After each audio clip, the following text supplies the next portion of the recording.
ആത്മബന്ധുക്കൾക്ക് വിനീതമായ നമസ്കാരം.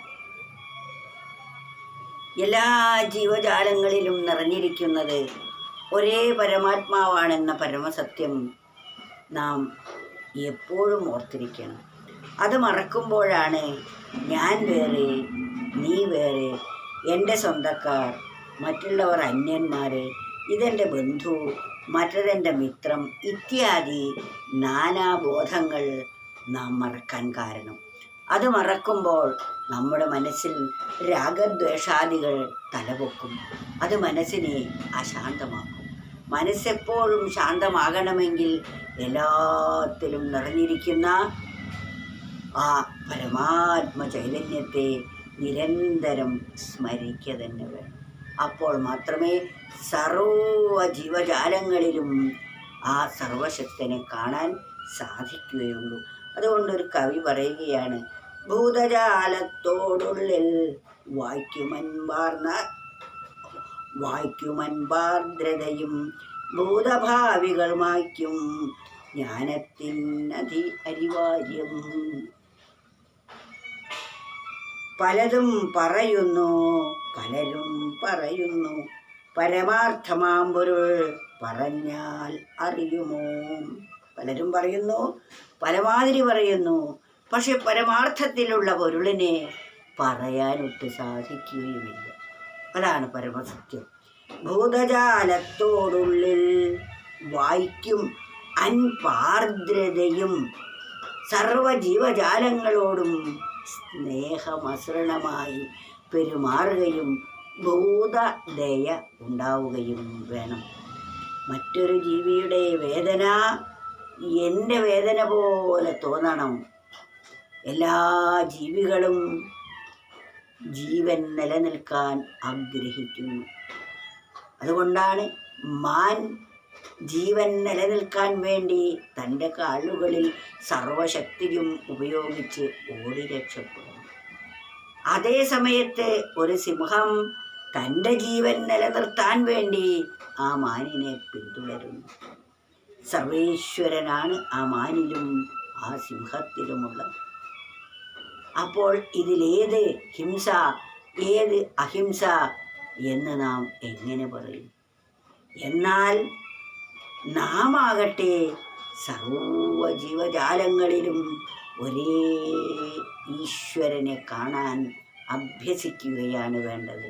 അതാണ് ഭൂതജാലത്തോടുള്ളിൽ വായിക്കുമൻപാർദ്രതയും അൻപും അലിവുമുള്ള ഒരു മനസ്സ് എല്ലാ ജീവജാലങ്ങളോടും നമുക്കുണ്ടാവണം. ഭൂതഭാവികൾ മായ്ക്കും ജ്ഞാനത്തിനനിവാര്യം. ഭൂതകാലത്തെയും, അതായത് കഴിഞ്ഞ കാലത്തെയും ഭാവി കാലത്തെയും മായ്ച്ചു കളയുന്നതാണ് ആത്മജ്ഞാനം. ആത്മജ്ഞാനം ലഭിക്കുമ്പോൾ ഈ വർത്തമാനകാലം മാത്രമേ നമുക്കുള്ളൂ. എന്നാൽ ഇപ്പോഴാകട്ടെ ഈ വിഷയലോകത്തിൽ ജീവിക്കുമ്പോൾ നാം ഈ വർത്തമാനകാലത്തിൽ നിൽക്കുന്നേയില്ല. നമ്മൾ ഭാവിയിലേക്കും ഭൂതത്തിലേക്കും ഓടിക്കൊണ്ടിരിക്കുന്നു. എപ്പോഴാണോ നാം ആ ആത്മജ്ഞാന നിഷ്ഠയിൽ അധിഷ്ഠിതമാകുന്നത്, അപ്പോൾ നമുക്ക് വർത്തമാനത്തിൽ മാത്രം നിൽക്കാൻ സാധിക്കും. ഈ അവസ്ഥയെ മാത്രം ആസ്വദിക്കാൻ കഴിയും. ഭാവിയെക്കുറിച്ച് ആഗ്രഹങ്ങളുടെ അവസ്ഥയാണ് ഭാവി. എന്നാൽ കഴിഞ്ഞ കാലമോ കഴിഞ്ഞുപോയ സങ്കല്പങ്ങളുമാണ്.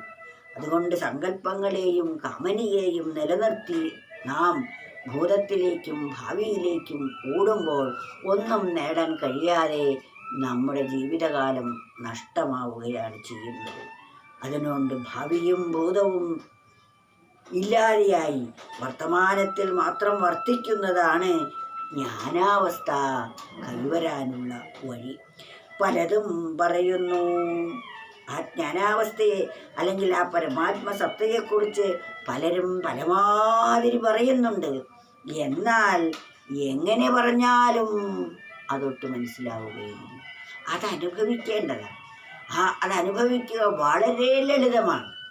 ആ ലളിതമായ ആ മാർഗത്തെ നാം സ്വീകരിച്ച് തന്നെ തന്നെ ആ സർവേശ്വരന് സമർപ്പിക്കുമ്പോൾ തന്നിൽ നിറഞ്ഞിരിക്കുന്നത് അതാണെന്ന ബോധം ഉറച്ചു വരും നമുക്ക്.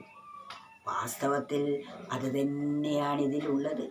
അതിൽ നിന്ന് വേറെയാണ് ഞാനെന്ന് തെറ്റിദ്ധരിച്ചതാണ് നമുക്ക് വന്ന എല്ലാ വിപത്തിനും കാരണമായിരിക്കുന്നത്. അതുകൊണ്ട് വിപത്തൊഴിവായി പരമമായ ശാന്തി കൈവരിക്കണമെങ്കിൽ നമ്മിൽ നിന്ന് അന്യമല്ലാതെ കാണാൻ അഭ്യസിക്കണം. ഭൂതജാലത്തോടുള്ളിൽ വായിക്കുമൻപാർദ്രതയും ഭൂതഭാവികൾ മായ്ക്കും ജ്ഞാനത്തിനനിവാര്യം. പലതും പറയുന്നു, പലരും പറയുന്നു, പരമാർത്ഥമാം പൊരുൾ പറഞ്ഞാലറിയുമോ?